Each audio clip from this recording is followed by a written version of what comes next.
to me like. Ay friend, ito pala yung karugtong dun sa vlog ko sa Shilin Old Street.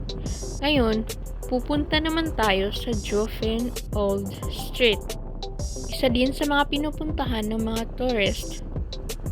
Pero mas maganda sana puntahan natin siya paggabi, kaso malayo kami. Pabiyahe pa kasi tayo pauwi, kaya hindi na natin maaabutan yung gabi. Meron din palang mga public bus dito na aabot kahit nasa bundok, diba?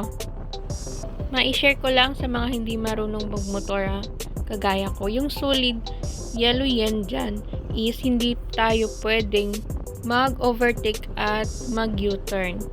O diba, ang galing ko. Ang ganda ng view.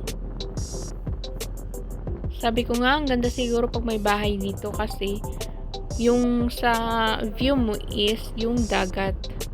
Tapos paglingon mo, bundok, diba? Pero pag winter naman, sobrang lamig siguro dito, no?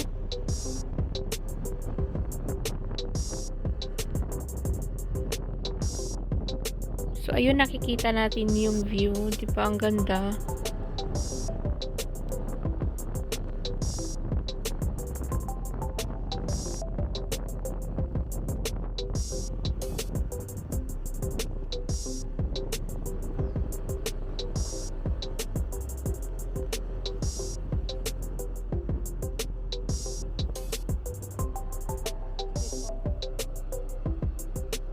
Delikado yung daan, kaya dahan-dahan lang tayo. Syempre, safety first.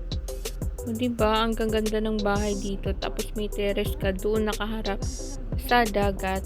Ang galing.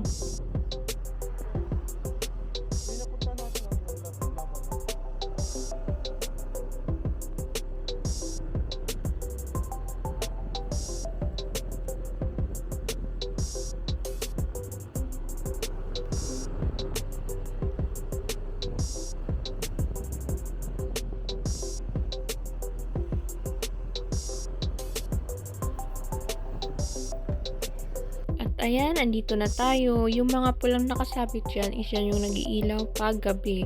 Ang ganda nga sana pag gabi pa tayo nagpunta, kaso hindi na natin naabutan. Nag-iikot-ikot lang kami dyan kung ano lang yung makita namin maganda. Kasi wala kami masyadong maraming pera. So, ikot-ikot lang. Ikot-ikot lang muna ngayon.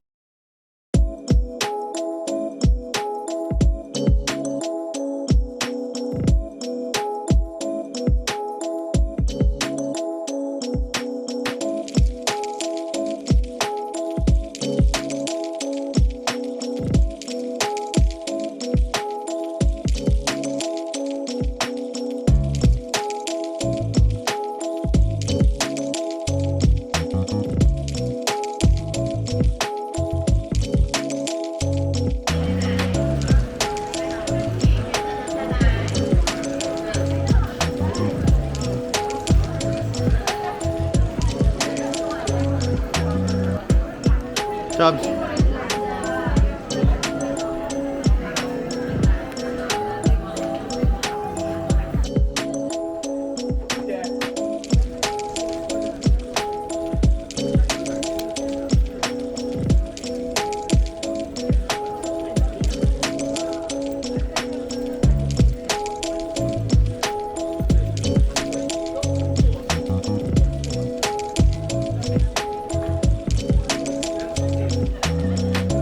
Ano ba yan? Joffin. Papasok tayo sa isang cave. Bilis. Goods na.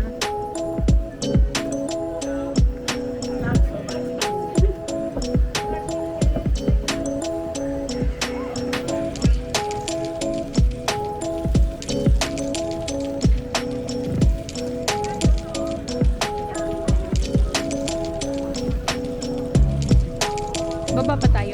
Hindi na, bakit pa tayo dyan eh. Dapat na yan. Saan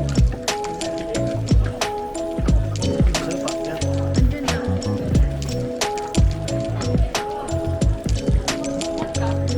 Sige.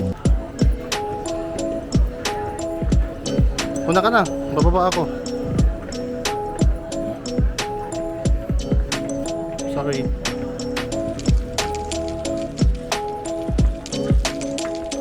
Subs. Okay na.